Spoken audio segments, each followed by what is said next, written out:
Fertilité du sol. L'objectif de cette capsule sera de définir la fertilité du sol, définir le sol en place, connaître les terres ressources et identifier les enjeux de la fertilisation. La durée est d'environ 15 minutes. Cette formation se déroule en 5 parties. Définition, sol en place, terres ressources, enjeux de la fertilisation et enfin un quiz avec lequel vous pourrez tester vos connaissances. Définition. Nous allons évoquer dans cette capsule la fertilisation du sol. Nous débuterons par quelques définitions. La fertilité, c'est l'aptitude d'un sol à exprimer le potentiel de croissance d'une culture ou de toute autre végétation. On peut distinguer trois types de fertilité. La fertilité physique, la fertilité chimique et la fertilité biologique.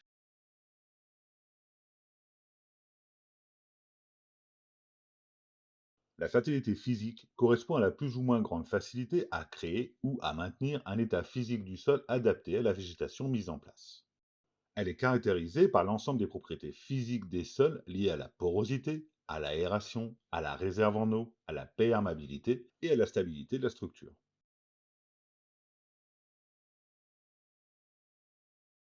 La fertilité chimique correspond à l'aptitude du sol à fournir des éléments nutritifs disponibles en quantité suffisante pour la croissance et le développement des plantes.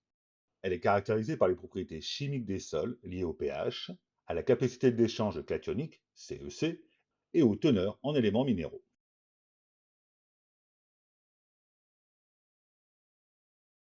La fertilité biologique traduit l'influence des êtres vivants qui peuvent être plus ou moins utiles ou nuisibles à la croissance et au développement des plantes de par l'impact qu'ils ont sur l'état physique du sol et sur les quantités de nutriments disponibles pour les plantes.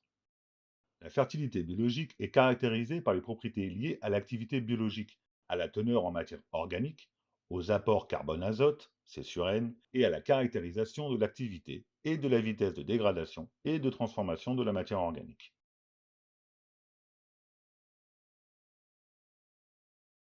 Sol en place. Le sol en place. Il s'agit de la partie superficielle de la croûte terrestre, résultant de l'altération des roches sous l'action du climat et des organismes vivants et pouvant être impactés par les activités humaines, notamment en ville, autour des villes ou des infrastructures. Le sol en place est un compartiment primordial pour l'écosystème terrestre, constitué de matières minérales et organiques, abritant de nombreux êtres vivants, des micro-organismes, des champignons, des insectes, des vers, etc. L'épaisseur moyenne des sols en place est de 1 mètre, cette valeur pouvant varier considérablement. Les sols sont organisés en couches, appelées horizons, caractérisés par leurs constituants, l'agencement de ceux-ci et leurs propriétés physico-chimiques et biologiques.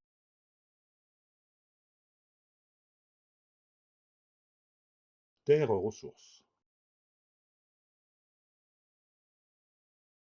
Le terme de terre ressource est introduit afin de disposer d'un terme générique pour désigner des matériaux terreux utilisés pour l'aménagement du paysage, qu'ils soient présents sur le site ou qu'ils proviennent d'apports extérieurs. Les terres ressources peuvent en effet avoir deux origines. Les terres ressources internes, ce sont les mouvements de sol liés directement au projet. Les terres ressources externes sont les excédents issus de processus de construction de zones d'activité, de logements en zone urbaine et périurbaine ou d'infrastructures.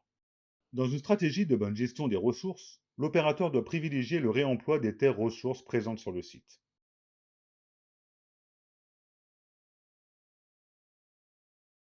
Enjeu de la fertilisation.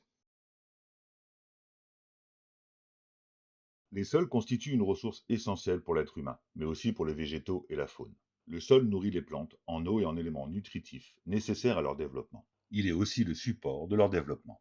À l'échelle humaine, il n'est pas renouvelable, subissant de plus en plus la pression des activités urbaines, agricoles et industrielles des hommes.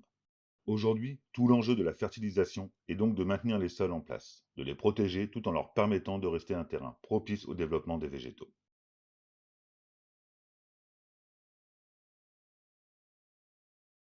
L'amendement organique sont des matières composées principalement de combinaisons carbonées d'origine végétale avec le compost ou animale et végétale en mélange le fumier, destinés à l'entretien ou à la reconstitution du stock de matière organique du sol et à l'amélioration de ses propriétés physiques, chimiques et ou biologiques. Il s'agit de matières ayant un effet structural sur le sol, à moyen et à long terme. Les amendements organiques s'incorporent au sol dans les 20 à 30 premiers centimètres et ne doivent en aucun cas être introduits en profondeur. En effet, un enfouissement en profondeur peut entraîner une décomposition anaérobie de la matière organique, ce qui pourrait limiter l'accès à l'oxygène du sol pour le système racinaire.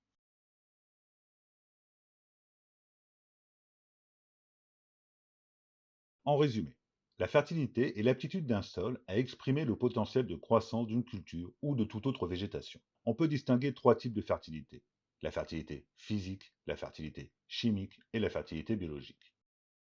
La fertilité physique correspond à la plus ou moins grande facilité à créer ou maintenir un état physique du sol adapté à la végétation mise en place.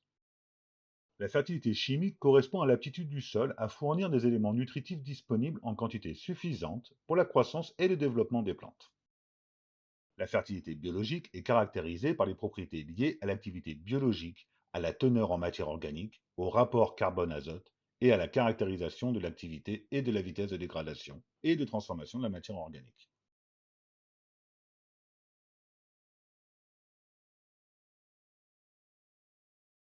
Le sol en place est la partie superficielle de la croûte terrestre, résultant de l'altération des roches sous l'action du climat et des organismes vivants, et pouvant être impactés par les activités humaines. L'épaisseur moyenne des sols en place est de 1 mètre. Les sols sont organisés en couches appelées horizons, caractérisés par leurs constituants, l'agencement de ceux-ci et leurs propriétés physico-chimiques et biologiques. Le terme de terre ressource est introduit afin de disposer d'un terme générique pour désigner les matériaux terreux utilisés pour l'aménagement du paysage, qu'ils soient présents sur le site ou qu'ils proviennent d'apports extérieurs. Les terres ressources peuvent en effet avoir deux origines: les mouvements des sols liés au projet et les excédents issus de processus de construction, de zones d'activité, de logements en zone urbaine et périurbaine ou d'infrastructures. Dans une stratégie de bonne gestion des ressources, l'opérateur doit privilégier le réemploi des terres ressources présentes sur le site.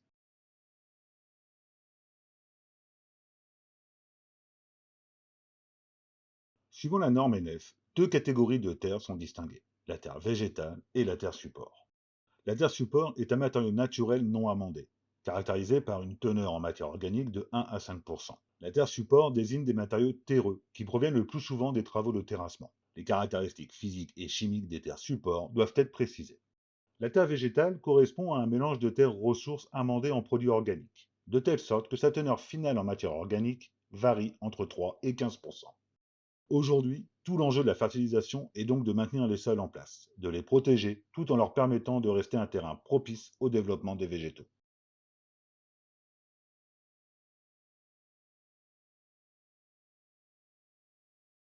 L'amendement organique sont des matières composées principalement de combinaisons carbonées d'origine végétale, le compost, ou animale et végétale en mélange avec le fumier, destinées à l'entretien ou à la reconstitution du stock de matière organique du sol et à l'amélioration de ses propriétés physiques, chimiques et ou biologiques. Les engrais sont des matières fertilisantes dont la fonction principale est d'apporter aux plantes des éléments directement utiles à leur nutrition, des éléments fertilisants majeurs ou secondaires et des oligoéléments. L'engrais organique de type fumier est peu riche et nécessite une action de la vie du sol. Mais il est peu lessivable, plus écologique et enrichit le sol. L'engrais de synthèse permet quant à lui une libération immédiate ou différée selon le type d'engrais, mais il est facilement lessivable.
Deux catégories de terres sont distinguées: la terre végétale et la terre support.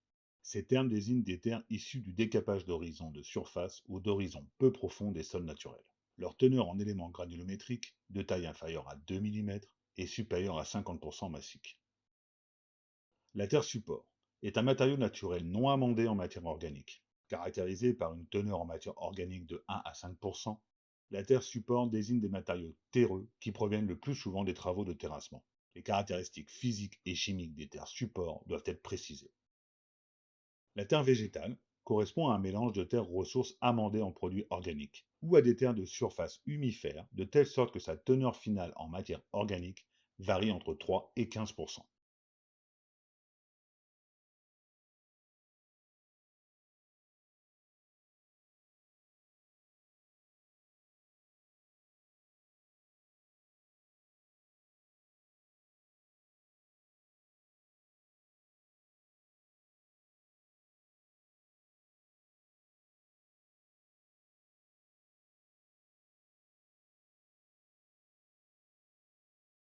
Les engrais sont des matières fertilisantes dont la fonction principale est d'apporter aux plantes des éléments directement utiles à leur nutrition, des éléments fertilisants majeurs ou secondaires et des oligo-éléments. L'engrais organique de type fumier est peu riche mais peu lessivable. Il nécessite un travail de la faune du sol pour libérer ses nutriments pour les plantes, ce qui conditionne son emploi à long terme. Ce procédé améliore au passage la vie du sol. L'engrais de synthèse permet quant à lui une libération immédiate des nutriments utiles à la plante, ou progressive pour les engrais à libération lente. Son dosage doit être très précis pour éviter sa lessivation.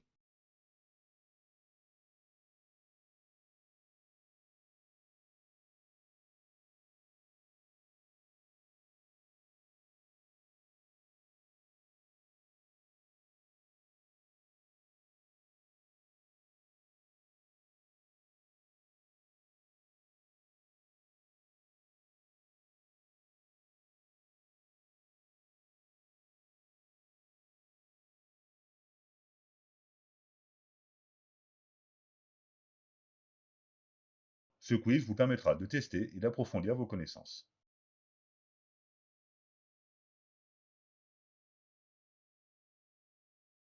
Reliez chaque cible à leur définition.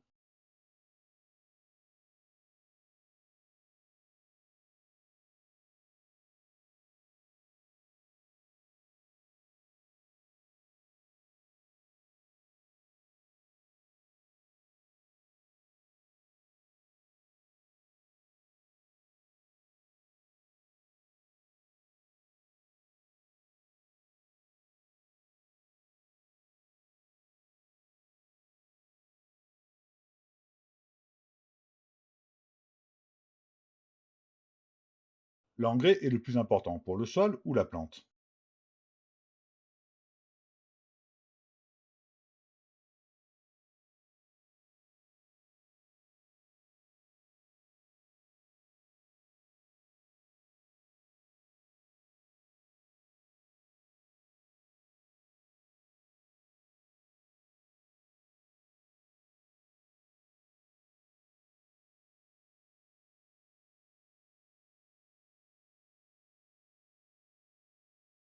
L'amendement organique est plus important pour le sol ou la plante.